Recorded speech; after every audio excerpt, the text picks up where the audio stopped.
পিছফালে লুকাই আছিল নহয় পুলিচ মাতি দিম সেইটো নহয় সঁচা কথা কোৱা পুলিচ মাতি দিম কিন্তু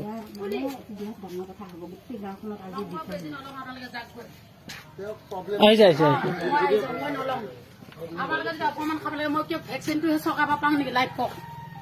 মোৰ ঘৰ অৱস্থা চাওক ইমান মোৰ আজিলৈ ৰেচন কাৰ্ড এখন গাঁও বহাই দিব বনাই দিব লাগে নালাগে আপোনালোকে কওক এই ঘৰ মোৰ অৱস্থা চাওক মোৰ ছোৱালী কলেজত পঢ়িছে কলেজত মই চিট নাপাওঁ ৰেচন কাৰ্ডৰ কাৰণে অৰুণোদয় আঁচনি আহিছে অৰুণোদয় আঁচনি মোৰ জব কাৰ্ড আছে জব কাৰ্ডৰ মই পইচা নাপাওঁ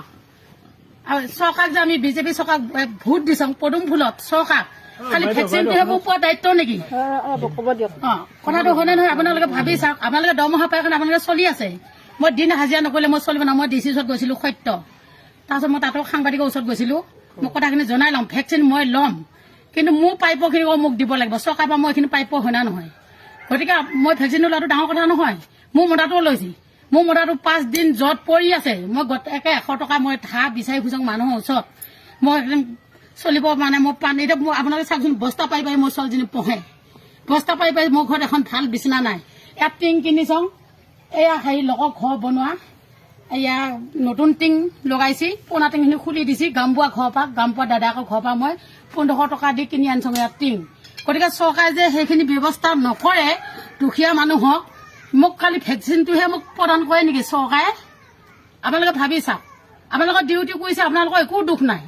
চৰকাৰে যিটো নিয়ম মাৰি কৈছে ময়ো মানিম মই ল'ম ভেকচিন মই মাছ মাৰিয়ে যাম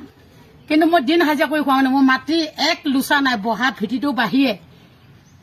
মই ছোৱালী এটা সদায় 200 টকা মই কলেজ যাবৰ কাৰণে দিব লাগে মই ইমান মানে দুভগীয়া মানুহ মোৰ ঘৰতে এদিকে কুকুৰ সোমালে সেদিকে ওলাই যায় গতিকে আজিলৈ মোৰ ৰেচন কাৰ্ড এখন নাই কাৰেণ্টটো পাইছিলোঁ কাৰেণ্টটো শনিবাৰে কাটি লৈ গ'ল এটা মানে এইখিনি বস্তু পালেহে আপুনি মই এইখিনি বস্তু পালে মই তেতিয়া মই বেজি নিজে যাই পেলাই ল'ম ভেকচিনটো ল'ব তেতিয়া মই ল'ম এতিয়া ডিচি ওচৰত গৈছিল মই গৈছিলোঁ ডিচি আজি বন্ধ মই তাৰপিছতে ৰেচন কাৰ্ডৰ হেৰি এখন লিখি আনিছোঁ এয়া যা বহীখন লৈ আনিছোঁ পুলিচৰ নম্বৰ মই লিখি আনিছোঁ তাত বেনাৰ এখন মাৰি থৈ দিছে মই নিজে পুলিচৰ হেৰি মই বহী আনিছোঁ মই উলিয়াই দিম মই লিখিব পঢ়িব জানো মই ইমান অবুজ ছোৱালী নহয় কাৰণ কিয় মই ইমান দুখীয়া মানুহ মোৰ খেতি মাটি এক লোচা মাটি নাই মই গুৰিয়াই মিয়াই হাজিৰা কৰি ফুৰিব লাগে মই এতিয়া আগতীয়াকৈ লগৰ পইচা আনি থৈ দিছোঁ চয়িব বুলি কয় গুৰিয়াটোৰ নাম তাৰ পৰা মই এতিয়া 1000 টকা আনি থৈ দিছোঁ ধান কাটি দিম বুলি মই হাজিৰা কৰি দিবই লাগিব মোৰ ছোৱালীজনী এডমিশ্যনৰ কাৰণে কিন্তু পইচা নল'লে কলেজত চিট নাপায় হাই ছেকেণ্ডেৰীত গৈছোঁ তাতো কৈছে ৰেচন কাৰ্ড নহ'লে মোৰ ছোৱালীজনী চিট নাপায় আজি মই ইমান চৰকাৰ চাউল